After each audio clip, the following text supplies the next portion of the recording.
You have Ben Bishop sitting there, you have Lindbeck, you have Michael Hutchinson, you have Kari Lettinen, you have Jake Allen, you have Brian Elliott, you have Danny Ellis, and then a young guy that we had named Jussi Arenas. So we had 8 guys at this camp last year, and it was really cool because, day 1 and day 2, it seems like us as coaches are the ones steering everything, but by day 3, now all of a sudden these guys who didn't really know each other, Letts didn't know Bishop, they start sharing information. They say, hey, well, what works for you in this situation? Or why do you do this? So then they start learning off of each other, and that's how it evolves. So, we could all stand up here and say, hey, I came up with that. No, actually, the goalies evolved the game. And that's important to remember. That's how it's always going to work, and I'm sure that's how it's with you forwards as well.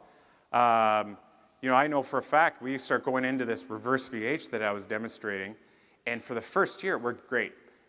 We'd be like this. Guys would shoot muffins into our pads, and we could control everything, and we could leverage the post and push to the middle. Now, Kane comes in. Where's he going? Right off my head, right? That's where he's going every time. They're not even going to wait anymore.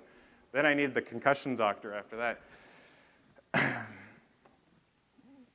Okay, so that's basically my pre-speech of how this game is evolving, and it's pretty fascinating how quick it changes as well. You saw in that video too, Bob Borowski, he was even playing the stand-up style there on that goal that was scored, and now he's probably one of the best getting down into the reverse VH and playing kind of utilizing his posts.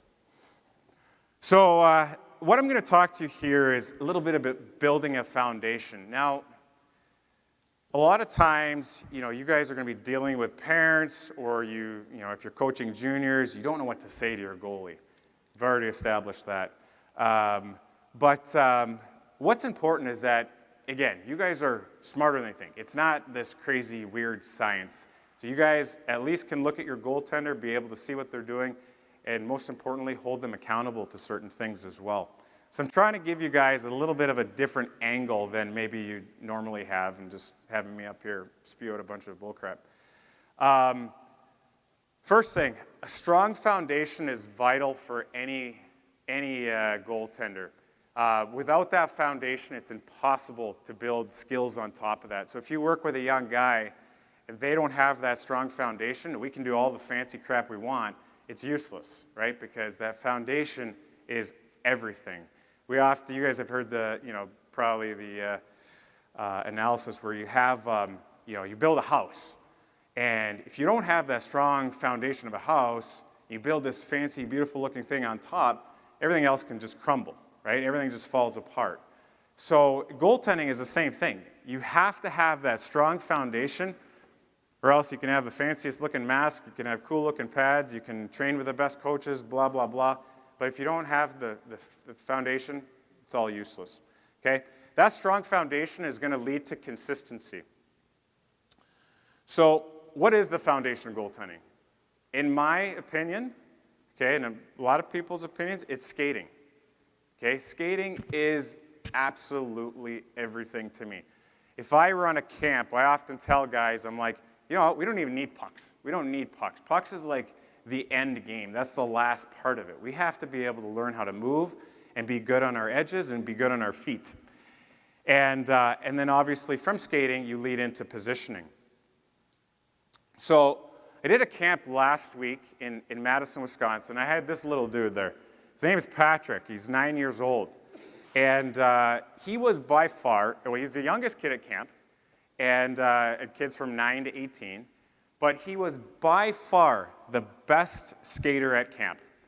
And I called him out, and I just basically said, wow, here, you come demonstrate this. You're really good, kid. And I talked to him later. I said, how have you become so good? He goes, my dad made me take figure skating. And he was so embarrassed. I mean, you could tell, he did not want anybody to know this. But it showed me, holy, this kid is so good on his feet. His edge work is so good that it does what?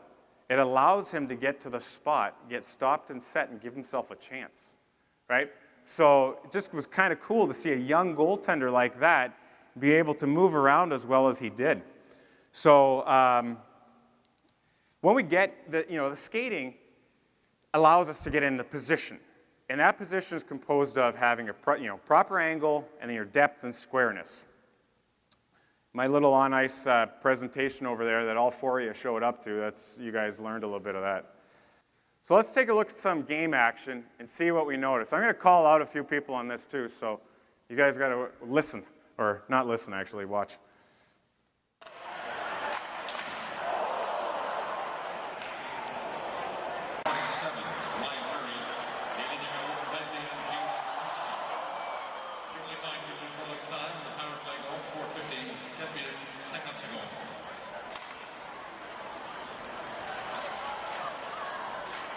Damn it, yes.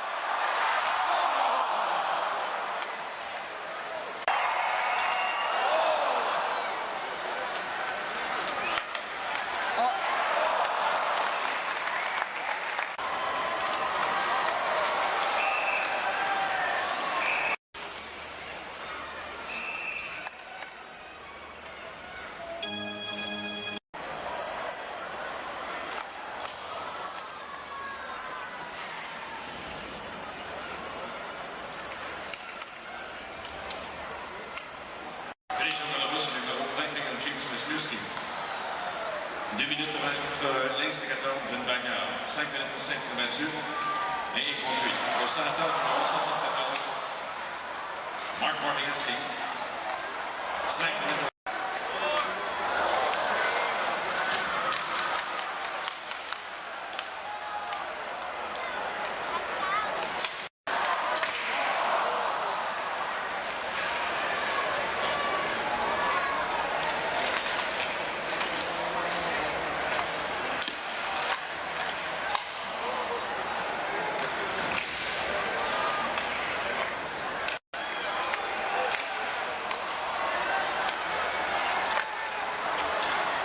Shoot a call so we have a chance.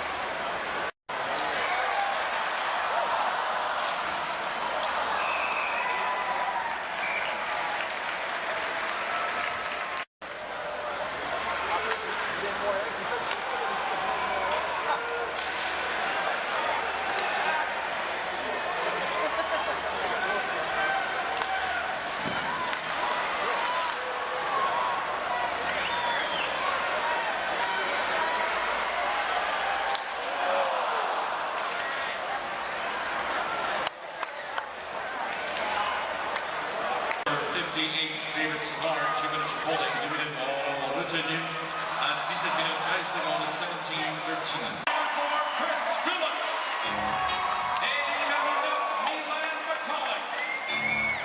Julie Hall, Julie Phillips, 17 minutes 33.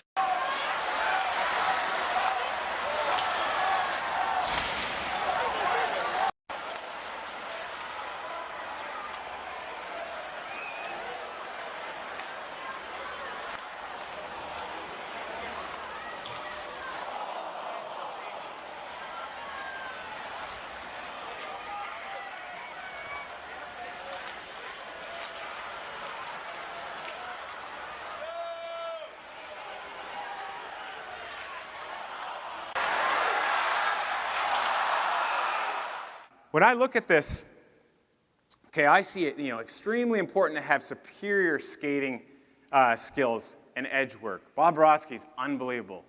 Jonathan Quick, unbelievable. In fact, you look at most NHL guys, and they're sick when it comes to it. Incredible balance, the edge work, the power and trust in his movement. You also saw, getting into a little bit more, a great comment here was the scanning. Always the on-ice awareness, the ability to scan his head and read the play. And then, what's incredible is the amount of time that you spend getting yourself into the optimal position. So that position, again, composed of angle, depth, and squareness. But the amount of movement that took place without actually getting a shot or having to execute that actual technical save. So, I've been in situations where all of a sudden, your goalie had a 20-shot night, and he's like, he's good to go tomorrow. He had a late night. Well, just because he had 20 shots doesn't mean it was an easy night, right? He might have a lot of movement. The puck might have been in your zone a lot. They might have just, missed the net, or your team was great at blocking shots. But there's still a ton of movement, right?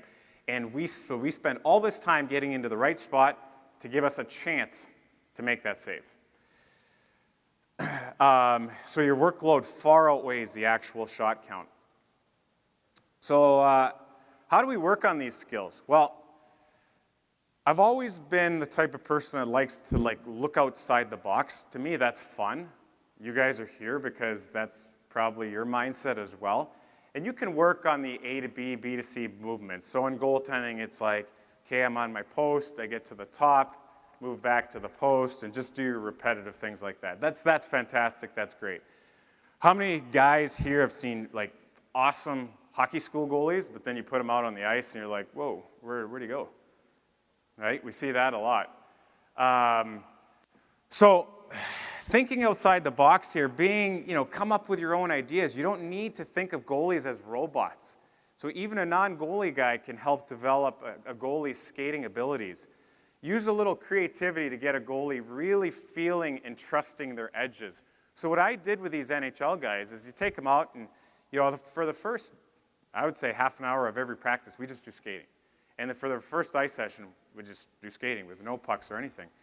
And what I want them to do is really start feeling their edges. Because I find that we suck at it, right? There's just not a lot of guys that do it. Maybe it's because the goalies start playing, going and being a goaltender too early. Back in the old days, you would actually play out. Now all of a sudden, a guy is 6 and his dad's like, you're a goalie. And the kid's a goalie for the rest of his life, So you have to give him the tools to be able to get better at some of those things. And if he's just doing strictly robotic A to B, B to C movements, maybe you're not going to get that. So even the NHL guys can develop this. And what I'm trying to do, and I'll show you a video here, is get them to lower their center of gravity and really start trusting their blades. I tell them, it's kind of corny, I say, hey, get intimate with the ice, right? Feel the ice. Really feel where your balance points are. And so what we do is we end up doing things like this. We get them out of their comfort zone. And this helps establish that better body balance and body control. Okay, so here's some of the drills that I'll work with guys on.